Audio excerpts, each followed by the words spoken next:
seperti yang penelpon tadi katakan, banyak juga yang bermobil-mobil mewah begitu. Dari daerah saya juga banyak juga yang seperti itu. Tapi kalau menurut Pak Abdurrahman, bagaimana sih potret hakim di daerah-daerah ini? Ya, saya tidak menafikan tidak semua hakim juga yang hidup sederhana ya. Saya tidak mengatakan hakim miskin ya, hidup sederhana dengan jabatan seorang hakim, tapi tidak pantas pula kalau hakim harus hidup berdesak-desakan, kos 3 kali 4 dan bersebelahan dengan orang berperkara. Coba bayangkan. Itu kan potret yang sangat ironis begitu. Dan penelpon tadi bilang ada juga hakim-hakim yang kayak punya mobil. Ya apa salahnya hakim punya mobil gitu. Banyak teman saya yang hakim dan bapaknya juga seorang yang kaya gitu. Hakim bukan pengen kaya tapi hati nurani, pilihan. Pilihan profesi ya sebagai hakim. Maka oleh karena itu pilihan profesi karena mulianya seorang hakim, negara sudah menjamin bahwa dia harus diberikan hak-hak konstitusional. Tapi nyatanya tidak seperti itu. Baik, ini ada telepon lagi. Halo, selamat malam. Halo. Halo, selamat malam. Iya, silakan dengan Bapak siapa dari mana, Pak? Iya, saya memberikan apresiasi kami dari Badan Pusat Reklasering Republik Indonesia. Badan? Yang selama ini seakan terlupakan oleh hakim-hakim yang saya muliakan. Tetapi kami tetap memberikan suatu dukungan bahwa keseimbangan antar... Ya, terputus tapi tampaknya. Saya ingin tanyakan tadi kalau dibandingkan dengan jaksa, hakim di mana posisinya dalam kesejahteraan? Ya, saya kira dengan PNS saja sudah ini ya. Dengan PNS biasa saya sudah di bawah. Bukan saya bukan anak buah, mitra kita di pengadilan, panitera, jurusita yang golongannya sama dengan kita. Nah, ironis juga sebenarnya pejabat negara tapi ada golongan. Kan ironis, Pak. Nah, karena peraturan perundang-undangan kita ini lucu begitu. Kalau pejabat negara tempatkan dia sebagai pejabat negara, ya tidak pakai golongan. Cukup kayak kata Pak Ketua KAI kemarin ya. Hakim ini seharusnya pakai masa kerja saja. Biasanya hakim ini sudah masa kerjanya berapa tahun, terus gajinya berapa. Tidak usah pakai golongan-golongan. Ini sebenarnya gimana sih Pak Luhut, ini hakim ini pegawai negeri apa pejabat sih sebenarnya kalau menurut peraturan tadi yang saya perundang-undangan katakan kita? tadi masih dampak dari, karena dulu kan memang pegawai negeri kan waktu masa Departemen Kehakiman kan. Kemudian reformasi penyatu atapan kan menjadi di bawah Mahkamah Agung kan.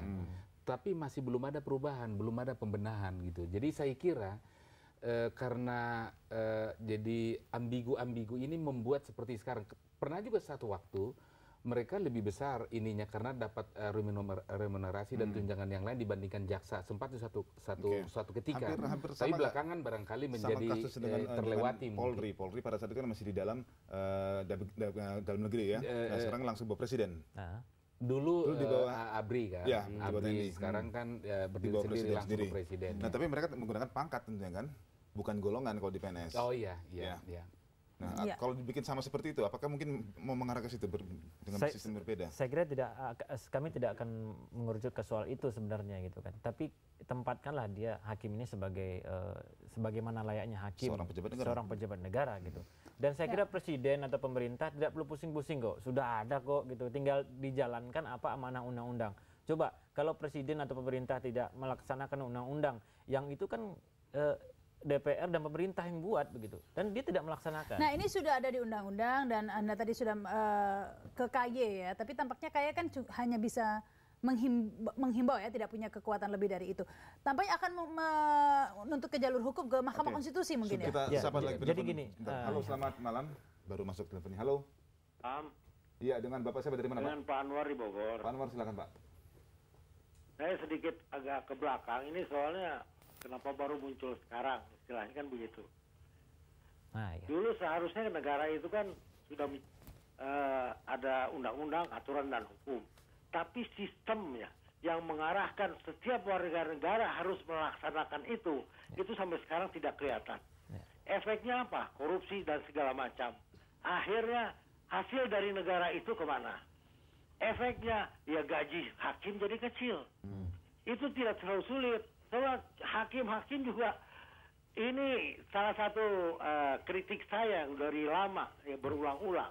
Sarjana Indonesia begitu tidak becuskah mengelola negara ini yang kaya raya seperti ini. Coba sadar. Ya. Baik. Itu. Saya tanggapi sedikit. Baik, silakan, Pak. Ya, kenapa hakim harus muncul sekarang begitu? Ya, seperti yang kata Pak Luhut tadi, hakim harus menjaga kewibawaannya, martabatnya sebagai wakil Tuhan katanya. Itu penyebutan saja begitu kan. Selama 11 tahun loh kami diam saja ketika zamannya Pak Gus Dur Abdurrahman Wahid terakhir menandatangani tunjangan kami.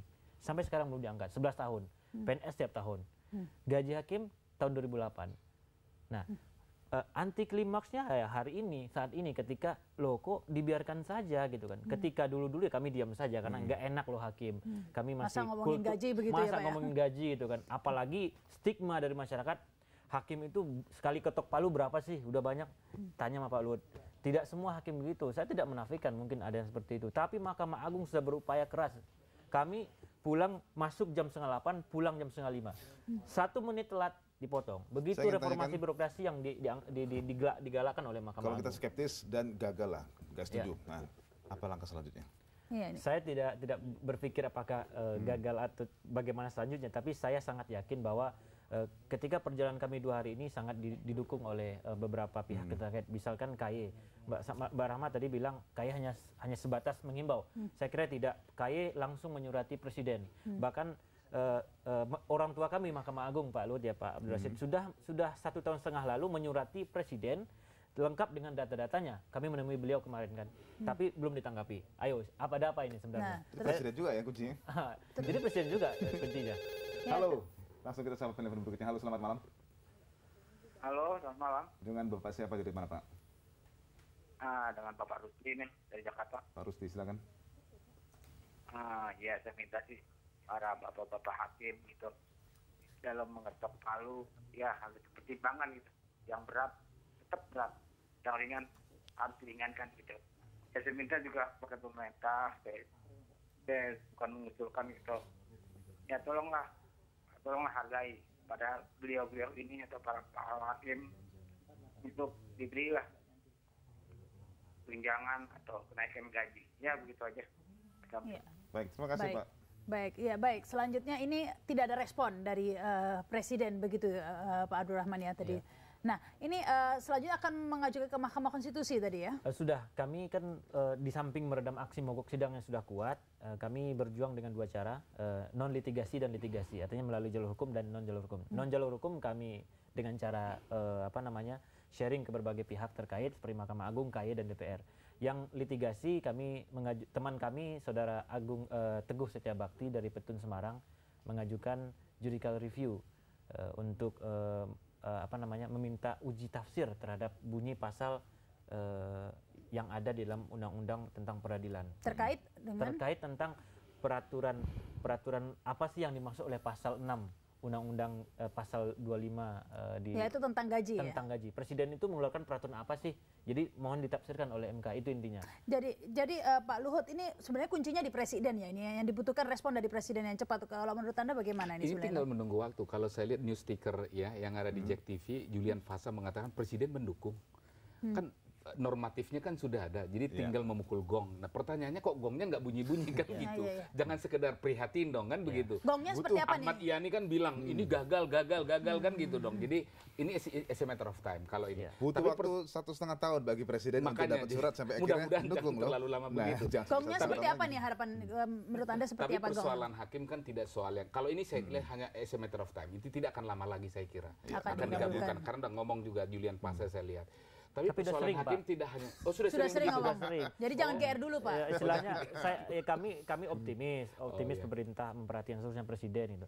Karena kami yakinlah niat kami sejalan dengan program pemerintah memberantas dan menegakkan keadilan. Dukung kenaikan gaji hakim. Sebenarnya sih sudah nggak ada lagi, tinggal landasan hukumnya kan sudah ada. Jadi sudah disambut. Pengesahannya saja. Jadi tinggal apanya ini Pak berarti? Ini gongnya nih. Seperti apa, kepres atau apa? Kepres langsung. Kepres kan. Kita bertemu pemerintah. Kepresnya. Waktu kita sudah habis, terima kasih banyak. Yang mulia, Kim, terima kasih banyak dari di sini ya. Sampai bisa Pak Luhut, terima kasih juga. Yang mudah-mudahan lebih didengar lagi ke istana atau ke CKS kali ini.